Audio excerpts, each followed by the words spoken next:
7 days ago, something happened in Pittsburgh that nobody expected. Fans at the Steelers' home stadium started chanting "Fire Tomlin" right in the middle of a game.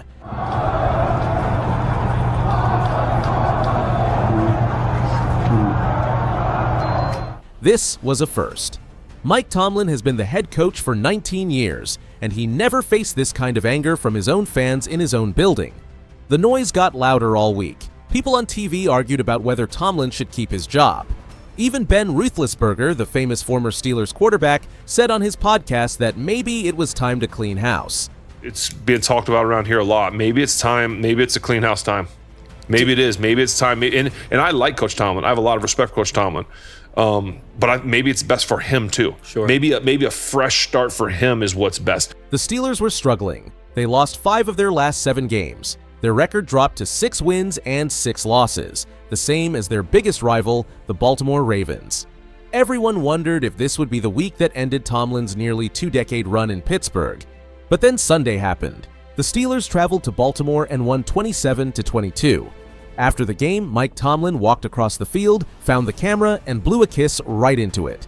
That kiss said everything, but it was Aaron Rodgers who really made headlines with what he said next. And then to be able to run in a touchdown, it's been a long time there. That was in no way the play at all. It was a play to Jonnu, and the whole left side just caved in. I started running and realized. When reporters asked Rodgers what this win meant, he did not hold back. Rodgers said, "These maybe you guys will shut the hell up for a week." He was talking directly to all the people who spent the whole week talking about firing his coach. This quote spread everywhere immediately. Rodgers was defending Tomlin, and he did it in the boldest way possible. The game itself showed why the Steelers still believe in their coach. Pittsburgh took control early and led most of the game. They only trailed for less than 4 minutes the entire time. Rodgers, who just turned 42 years old, played one of his best games of the season. He threw for 284 yards and 1 touchdown. He completed 23 of 34 passes with no turnovers. This was huge because Rodgers was playing with a broken bone in his left wrist. But the most exciting moment came early in the first quarter. The Steelers faced 3rd down and 1 yard to go from the 1-yard line. The plan was to fake a run and throw a pass. But Rodgers saw the left side of his offensive line fall apart, so he ran. 2 huge defensive linemen weighing 341 and 370 pounds chased after him. Rodgers, at 223 pounds, outran them and scored his first rushing touchdown since 2022. It was his first rushing touchdown since tearing his Achilles in 2023. Rookie quarterback Will Howard was excited.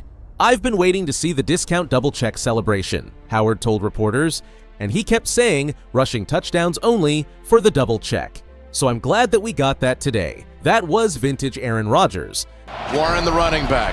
Warren, they fake it to him. Rodgers still has it. He's going to take off running for the touchdown. Aaron Rodgers. Howard's not just about Rodgers, though. Wide receiver DK Metcalf had his best game as a Steeler. He caught 7 passes for 148 yards. The connection between Rodgers and Metcalf looked strong all week in practice, and it showed up on Sunday. Metcalf said after the game, "This week just felt different as a team, as a whole." The team celebrated Rodgers' birthday earlier in the week. He turned 42 on Tuesday. His teammates bought him a vanilla birthday cake.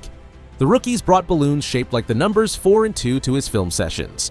The whole week felt lighter, more fun. That good feeling carried into Sunday. The defense also stepped up when it mattered most. Late in the game, the Ravens thought they scored a touchdown that would give them the lead. Tight end Isaiah Likely caught a pass in the end zone with 2 minutes and 43 seconds left. But replay officials looked at it closely. They decided Likely did not complete the catch. The touchdown was taken away. The Ravens could not score on their next chance either. Alex Highsmith sealed the win with a big sack. The Steelers held on. Now Pittsburgh sits at 7 wins and 6 losses. They lead the AFC North by 1 game over Baltimore. They have a 68% chance to make the playoffs. Their remaining schedule looks easier than Baltimore's too. They play the Dolphins, Lions, Browns, and Ravens again. Only the Lions have a winning record. The players made it clear they stand with their coach. Cameron Hayward is the longest player on the team who has been with the Steelers. He said Tomlin did not panic during the tough week. He didn't get out of character and say, "Oh, the sky is falling and we have to act completely different." Our message is the same. Get better. Own your mistakes. Everybody talks about what Tomlin needs to do. It's what the players have to do. Receiver Calvin Austin said something even stronger.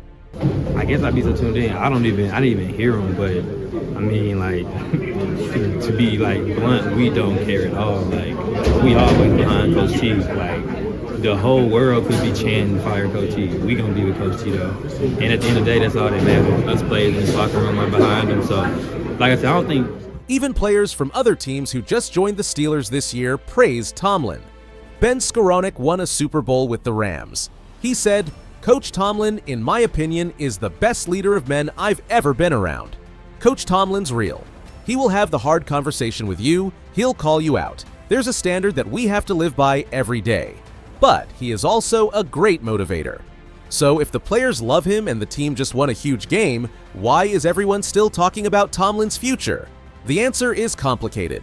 Mike Tomlin has been the Steelers' head coach since 2007. That is 19 years. In all those years, the Steelers never finished with a losing record. Not once. This is incredible. No other active coach can say this.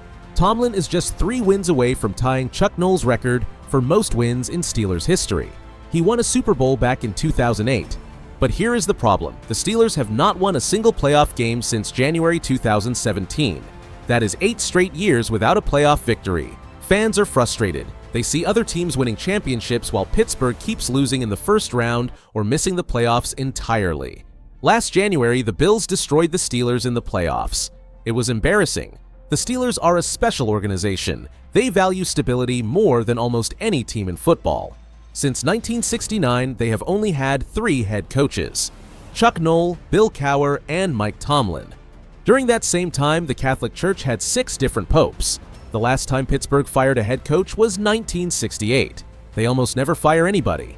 Even when offensive coordinator Matt Canada was clearly failing, they kept him for a long time. They did not want to pay him not to work. Finally, after weeks of fans chanting "Fire Canada," they let him go in the middle of the 2023 season. That was the first time in 92 years the Steelers fired a coordinator during a season. Tomlin makes $16 million per year. He is one of the highest paid coaches in all of professional sports. The Steelers do not want to pay someone that much money to not coach. But they also have a big decision coming soon. Here is where it gets really important.